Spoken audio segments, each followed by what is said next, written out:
Au-delà de la culture, c'est également l'économie. Parce que la culture, tout comme le sport, sont accompagnés par l'économie. Regardez les Jeux universitaires, regardez la Coupe d'Afrique, regardez la Coupe du Cameroun. Ce sont des événements qui attirent les opérateurs économiques. C'est le sens à donner à notre festival.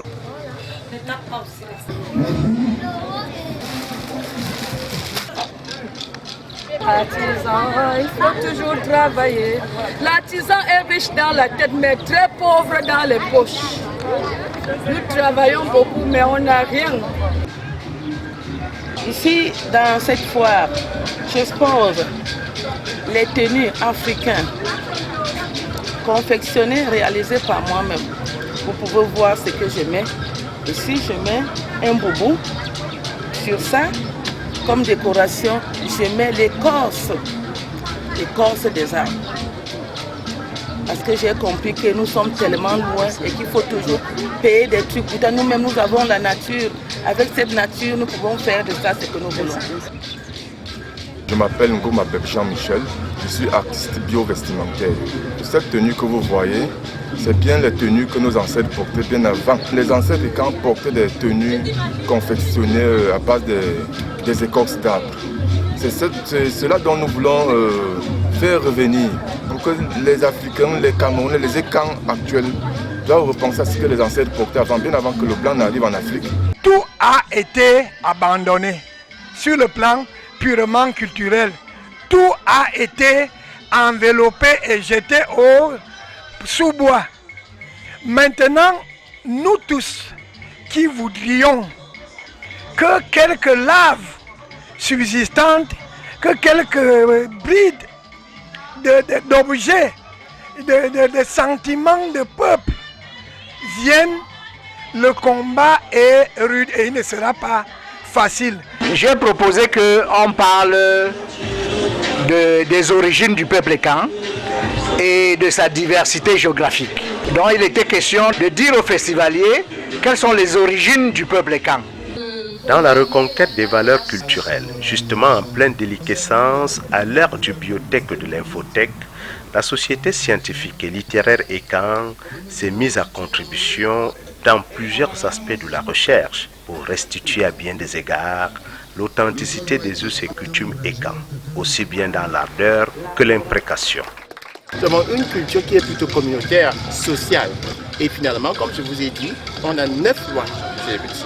Donc, toute notre vie était basée sur ces 9 lois.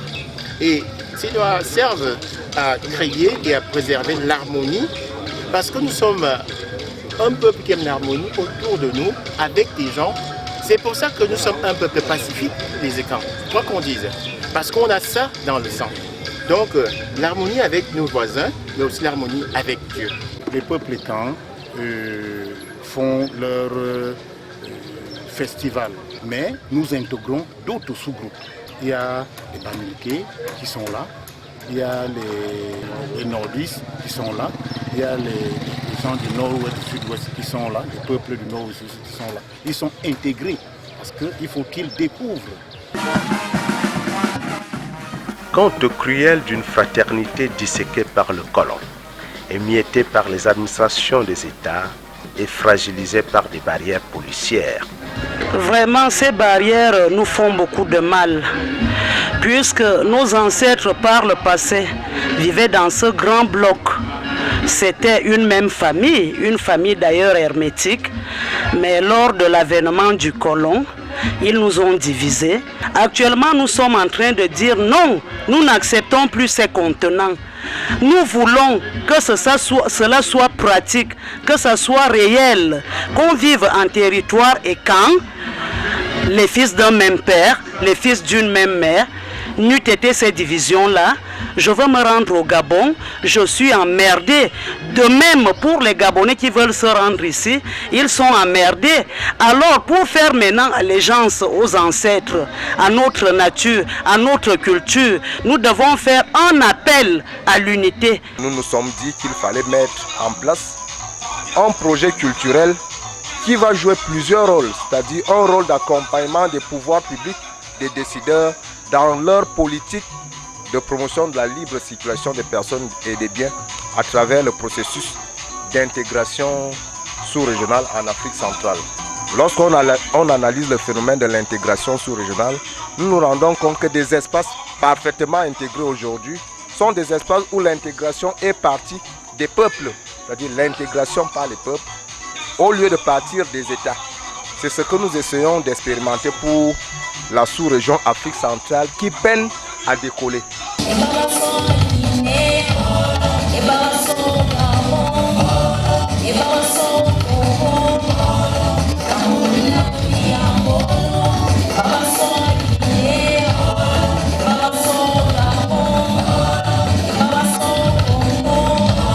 La boucle des trois frontières, Cameroun, Gabon et Guinée équatoriale, et nous sommes ici à Bitam, la première ville du thème à l'entrée nord du Gabon. Oui, là. D'un pays à l'autre, c'est le même sang qui coule dans les veines. Je suis très satisfaite. D'abord, j'occupe le poste de la culture dans mon pays. Je suis chargée de l'état civil. Lorsqu'il y a un événement pareil, il faut que je participe. Surtout que je me retrouve dans la famille Ekan. Et nous nous sommes retrouvés, la Guinée équatoriale, le Congo, le Cameroun et le Gabon. Vraiment, je me sens là, je suis chez moi. Les mêmes familles, le même train de vie.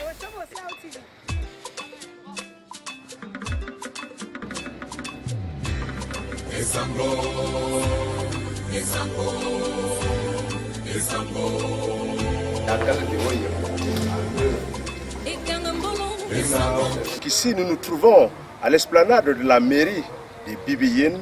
C'est les femmes qui sont ici et les femmes font partie effectivement du peuple Ekan. Dans le festival culturel des peuples Ekan, il est donc question de faire cette boucle qui manifeste la volonté des peuples dans la libre circulation des personnes et des biens. La libre circulation des personnes et des biens que prône aujourd'hui le nouveau concept de la CEMAC des peuples. Et les mêmes complaintes d'un peuple jaloux de son identité culturelle et de sa diversité en même temps.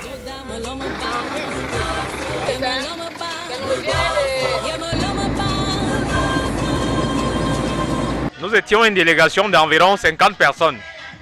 Personne n'est resté pour des raisons économiques. Comme pour dire que les États se fabriquent des épouvantails pour freiner la libre circulation des personnes et des biens pour rien.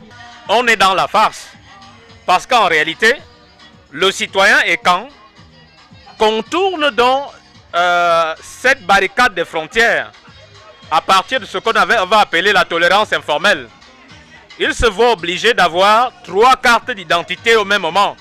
Et le festival Ekan donne ici d'insulter le protectionnisme de la grande CEMAC.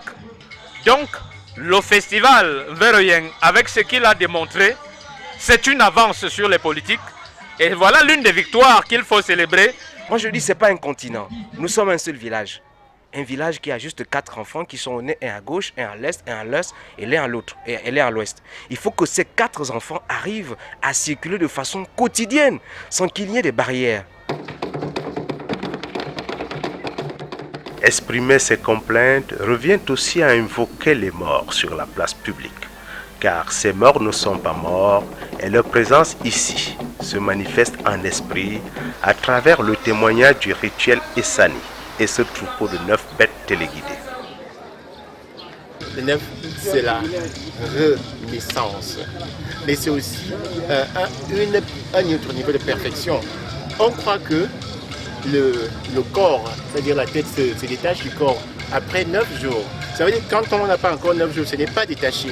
Donc c'est important parce que tant que la personne n'est pas encore détachée, comme on dit, si elle est morte après 3 jours, parce qu'on attend 3 jours, elle n'est pas encore avec ses frères qui sont morts. Parce qu'on pense que quand nous mourons, on retrouve ceux qui sont allés avant nous. C'est toujours des multiples de 9, 9, 9. Parce que ce sont des chiffres sacrés pour nous. Puis vint le temps des roses pour la seconde édition du Festival culturel des peuples Ekan qui rend ses lauriers. à la dimension du symbole vétoyen qui accorde ses notes à l'ensemble des peuples de la forêt et de la savane. La première victoire à célébrer, c'est celle de l'existence d'un support comme celui-ci, notamment le Festival culturel des peuples Ekang. C'est une victoire qui est actuelle, elle est présente. À présent, ce qu'on va appeler les victoires du futur. Il s'agira de la victoire sur la diffusion de la culture Ekang. Après la diffusion, il faudra bien non seulement l'acceptation de cette exposition-là, mais la pratique. Et cela va nous prendre du temps. Comme pour dire qu'en réalité, ensemble tous, à présent, on se met en mission. Et pour la réussite de Ambam, qu'on va appeler le centre, il faut l'intervention phare des périphéries. Quand le promoteur a dit Festival Mvoroyan, je lui ai dit, tu as donc mis les petits plats dans les grands. Il va falloir qu'on soit vraiment, qu'on ait une identité culturelle, qu'on ait une vision, même si elle est empreinte des choses étrangères, des éléments étrangers, positifs, mais que nous ayons notre socle. Les Ekang ont intérêt à avoir un grand rassemblement comme celui-ci et ont intérêt à le consolider, à la fois du point de vue économique et culturel. C'est désormais un rendez-vous. Tout Ekang doit se sentir concerné chaque fois qu'on parle du festival Votoyan, festival culturel des peuples Ekang. Chacun doit se sentir concerné parce que c'est l'affaire de tous et de chacun. Des organisations comme celle-ci demandent beaucoup de moyens. Donc c'est pour ça que je pense que tous les Ekang doivent s'impliquer, faire en sorte qu'il y ait des financements extérieurs. Je vous prends à témoin, nous sommes à TV6, qui est une télévision panafricaine. En termes de couverture médiatique, je peux affirmer sans risque de me tromper que la deuxième édition du Festival culturel des peuples Ekang, Festival Votoyan, a été un succès. Ce que nous voulons à terme, c'est le positionnement en zone CEMAC, parce qu'il faut le dire, la sous-région CEMAC compte 6 pays. Et dans les 6 pays-là, 4 pays sont habités par des Ekang.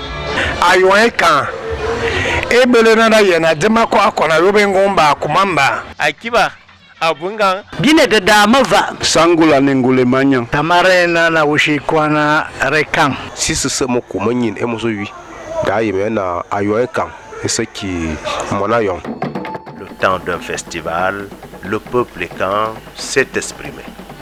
Et le loué, et Kamayong, oh, Makamangamu,